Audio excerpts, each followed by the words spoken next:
Good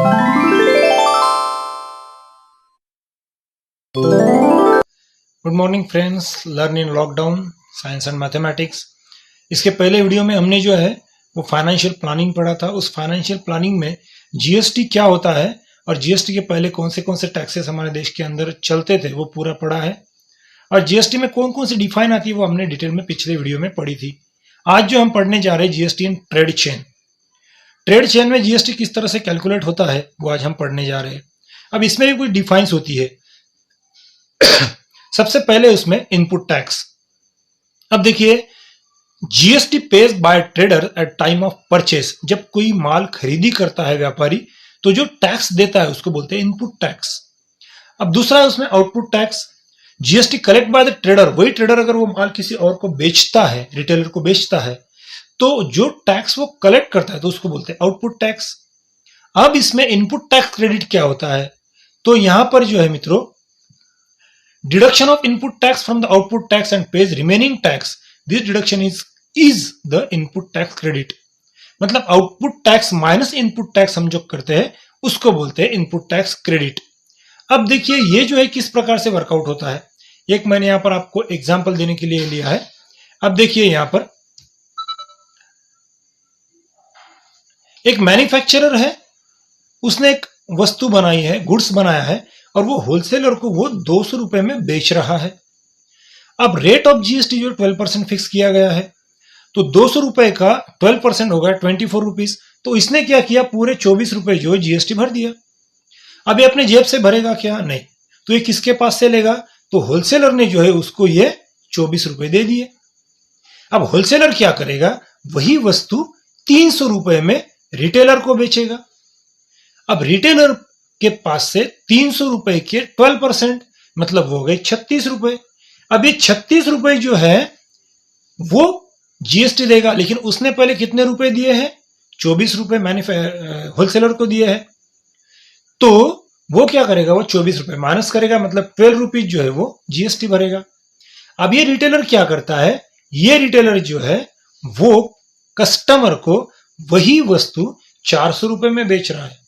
अब 400 रुपए पे हम लोग अगर 12% टैक्स देखें तो वो हो गए 48 रुपए। अब 48 रुपए तो हो गए, लेकिन उसने पहले इधर कितने रुपए दिए हैं? 36 रुपए दिए हैं रिटेलर को, होलसेलर को। तो वो क्या करेगा, वो निकाल के उसके 12 रुपीज जो है वो ऊपर में देगा।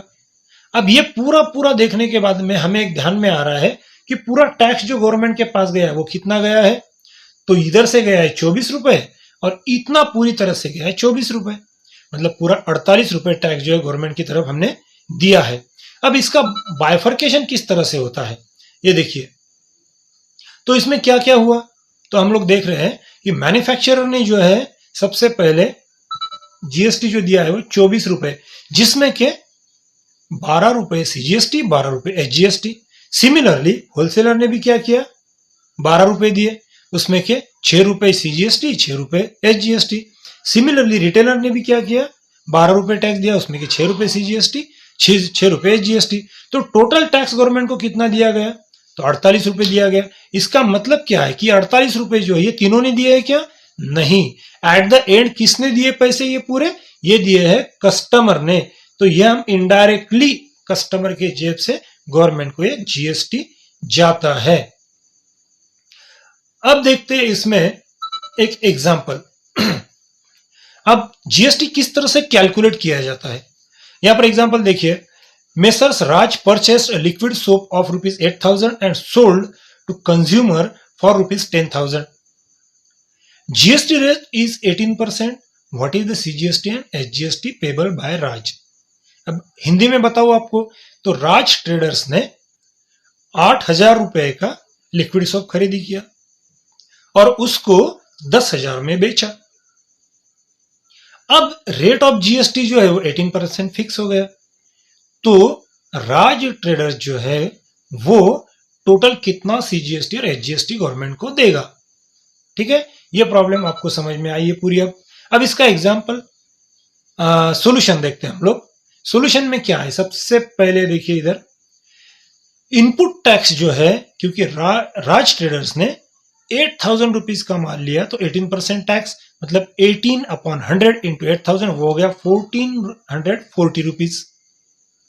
अब इधर 1440 क्या हुआ, वो हो गया इनपुट टैक्स क्रेडिट, क्योंकि ये टैक्स उसने भर दिया है, ये जो उसका क्रेडिट बन गया जो गवर्नमेंट के पास जमा हो गया।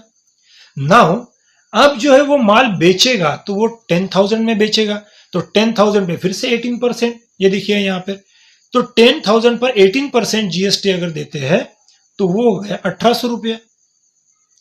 अब पूरा जीएसटी कितना पेबल है, तो output tax minus input tax credit, तो आउटपुट टैक्स था हमारा 1,800 रुपए और इनपुट टैक्स क्रेडिट था हमारा 1,440 रुपए।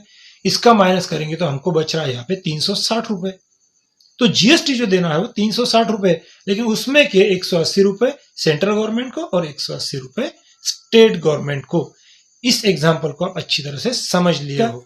अब देखिए मित्रों, हमारे पास जो घर में हमारे पैसा आता है उसका हम कुछ हिस्सा जो है वो हमारे भविष्य के लिए रखते हैं, उसको बोलते हैं हम इन्वेस्टमेंट। तो डिफरेंट इन्वेस्टमेंट कौन कौन सी होती है, तो सबसे पहले अलग अलग टाइप जो है जिसमें हमको पता है, तो सबसे पहले जो है हम पीएफ, आरडी और डिबेंचर्स, रिकरिंग डिपॉजिट है और प्रोविडेंट फंड मेन रहता है। उसके बाद में हम लोग इंश्योरेंस में जाते हैं, इंश्योरेंस करा लेते हैं, हमारे जीवन की जोखिम जिसको बोलते हैं वो करते हैं। उसके बाद में हम म्यूचुअल फंड का रास्ता इस्तेमाल करते हैं कुछ पैसा लेकर। उसके बाद में ज्वेलरी में बहुत लोगों को इंटरेस्ट रहता है, प्लॉट फ्लैट खरीदने में भी रहता है, खेती खरीदते हैं। कुछ लोग जो है वो शेयर्स, बॉन्ड और ईएफडी में भी पैसा रखते हैं। ये अलग अलग तरीके जो है इन्वेस्टमेंट के होते हैं, लेकिन इसमें जो है जो कम रिस्क और अच्छा गेन देने वाला अगर कोई रहा तो म्यूचुअल फंड और शेयर्स होता है, क्योंकि हमें उसमें रिस्क नहीं रहती, सिर्फ पैसा इन्वेस्ट करना है और उसमें से गेन लेना होता है। अब देखिए इसमें इन्वेस्टमेंट एंड सिप। अब सिप बोले तो क्या है, मैंने पहले बार बताया था, सिस्टमैटिक इन्वेस्टमेंट प्लान। अब इसमें क्या होता है, सबसे पहले आपको शेयर क्या होता है वो मालूम होना चाहिए। शेयर जो होता है इस share is the smallest unit of A capital. किसी कंपनी का पूरे एसेट का छोटा हिस्सा जो है उसको हम लोग बोलते हैं शेयर। अब शेयर होल्डर कौन होता है, तो जिस व्यक्ति के पास उस कंपनी का शेयर सर्टिफिकेट रहता है उसको बोलते हैं हम लोग शेयर होल्डर।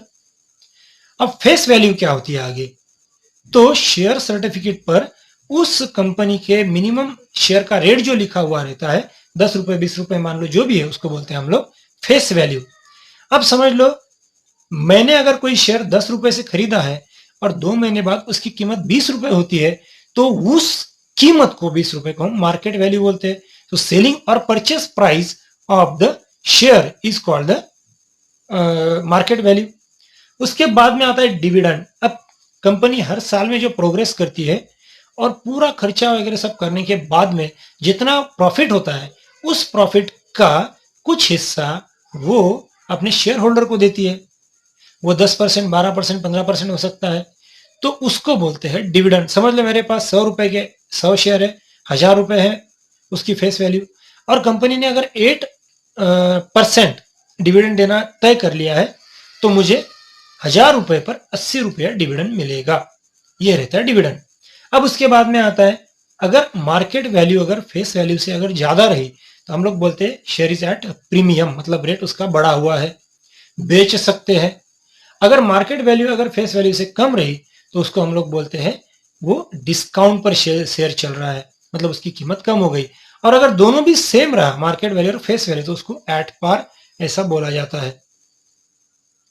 अब उसके बाद में ये जो शेयर है उसके बेनिफिट्स क्या है सिस्टमैटिक इन्वेस्टमेंट प्लान के, तो इसमें सबसे पहले जो है सिस्टमैटिक इन्वेस्टमेंट प्लान में जो हम मंथली और क्वार्टरली इन्वेस्ट कर पाते हैं। उसमें जो फंड्स है वो प्रोफेशनली मैनेज होते हैं, होशियार लोग जो उसको किस कंपनी में प्रॉफिट मिलता है उसमें इन्वेस्ट करते हैं। उसके बाद में डाइवर्सिफिकेशन ऑफ फंड, यदि आपने बॉन्ड फंड में डाल दिया, आपको लगता है लिक्विडिटी में डालना है, लिक्विडिटी में डाल सकते हैं। अगर आपको लगा नहीं मुझे इक्विटी में डालना है, इक्विटी में डाल सकते हैं। अगर आपको लगता है नहीं बॉन्ड 300 में डालना है, तो 300 में आप डाइवर्सिफिकेशन कर पाते हो।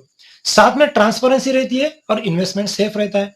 उसके बाद में आता है रिडम्पशन। अगर आपको लगा मुझे कुछ पैसों का काम है, तो आपके पास 1,000 शेयर्स है, तो आप उसमें के 100 शेयर्स बेच सकते हो और पैसा कर लेते हो। इसमें लिमिटेड रिस्क है, रिस्क कम है। और क्या है, तो इसमें जो है advantage for the long term and short term. अगर मैं अभी मार्केट डाउन है, मैं अगर 5,000 रुपए कुछ शेयर्स खरीदी कर लूं और 2 महीने बाद अगर उसके रेट अगर 8,000 हो गए, तो मैंने 3,000 रुपए कमा लिए। तो शॉर्ट टर्म में भी इनकम होता है और लॉन्ग टर्म में भी इसका इनकम होता है। और क्या है इसमें, तो आप जो है टैक्स बेनिफिट जो कमाना चाहते हो एटीसी का, तो उसमें हम लोग जो इन्वेस्ट करते हैं तो उसको एटीसी के हिसाब से हमको टैक्स बेनिफिट मिलता है। साथ ही साथ कुछ कुछ शेयर्स में हमें 10(10D) का बेनिफिट मिलता है। मतलब जब हम उस शेयर्स में से कुछ कमाई करते हैं, पैसा कमाते हैं, तो उसके ऊपर गवर्नमेंट टीडीएस लगाती है, तो टीडीएस भी इसमें माफ हो सकता है। और एक बात विशेष है, अगर आप 5 से 10 साल या और लॉन्ग टर्म के लिए अगर शेयर मार्केट या शेयर्स खरीदते हो सिस्टमैटिक इन्वेस्टमेंट प्लान के जरिए, तो आपको बहुत अच्छी तरह से इसमें से बेनिफिट होते हैं। इसके साथ साथ जो इंश्योरेंस सेक्टर है, इंश्योरेंस भी हम इसी माध्यम से ले सकते हैं। मतलब हम लोग पैसा इंश्योरेंस के लिए इन्वेस्ट करते हैं, लेकिन वो शेयर मार्केट में इस हिसाब से इन्वेस्ट किया जाता है जो हमें बाद में रिटर्न जो है हमारे जो करार रहता है उस कंपनी के साथ, इंश्योरेंस कंपनी के साथ, उस हिसाब से हमें वो रिटर्न मिलता है। तो ये हो गया। अब इसमें आखिरी एक एग्जांपल देखते हैं हम लोग कि Ajay purchase 100 shares of market value ₹50, brokerage rate is 0.5% and GST on the brokerage is 18%. Find the total amount of he paid to purchase the share.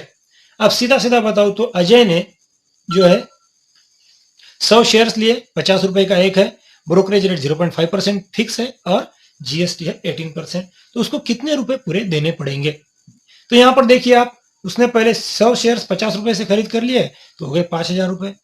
अब ब्रोकरेज जो है 0.5% पर शेयर है, तो 0.5 अपॉन 100 इंटू 50 मतलब वो हो गए 25 पैसे उसको एक शेयर पर ब्रोकरेज देना है। तो एक शेयर की कीमत कितनी हो गई मित्रों, तो एक शेयर की कीमत हो गई हमारी 50 रुपए प्लस 25 रुपए 0.25 पैसे, मतलब वो हो गए हमारे 50 रुपए 25 पैसे। अब देखते हैं इसमें 100 शेयर्स की कीमत कितनी हो गई, तो 50 रुपए 25 पैसे का एक शेयर इंटू 100 मतलब हो गए 5,025 रुपए। अब ब्रोकरेज जो देना है वो 100 शेयर्स पे हमने कैलकुलेट करना है, तो 0.25 पैसे मतलब एक शेयर का 25 पैसे, तो 100 शेयर का हो गया हमारा 25 रुपए। अब जीएसटी जो है वो शेयर्स की कीमत पे नहीं लगता, वो लगता है ब्रोकरेज पे। तो ब्रोकरेज जो है वो 18% है, सो 18 अपॉन 100 इंटू 25, तो वो हो गए हमारे 4 रुपए 50 पैसे। अब अजय जो है वो इतने पूरे शेयर्स खरीदने के बाद में कितना रुपया देगा, तो 5,000 रुपए हो गए अजय के शेयर्स के, उसके बाद में 25 रुपए हो गए उसके ब्रोकरेज के, जिसको हम दलाली बोलते हैं, जो हमको खरीदी करके देता है, और 4 रुपए 50 पैसे हो गया हमारा जीएसटी। तो टोटल रुपीज अगर देखे हमने तो 5,029 रुपए 50 पैसे 100 शेयर्स खरीदने के लिए अजय को पूरे मार्केट में देने होंगे। तो मुझे लगता है मित्रों इस पूरे एग्जाम्पल के साथ में आपने ये चैप्टर बहुत अच्छी तरह से समझ लिया है। आज हम इस चैप्टर को कंक्लूड करेंगे। अगले वीडियो में मैं साइंस का और एक नया चैप्टर लेके आपके सामने आऊंगा। इस चैप्टर को अपने मित्रों के साथ शेयर कीजिए, इसको 1-2 बार देखिए। कुछ अगर आपको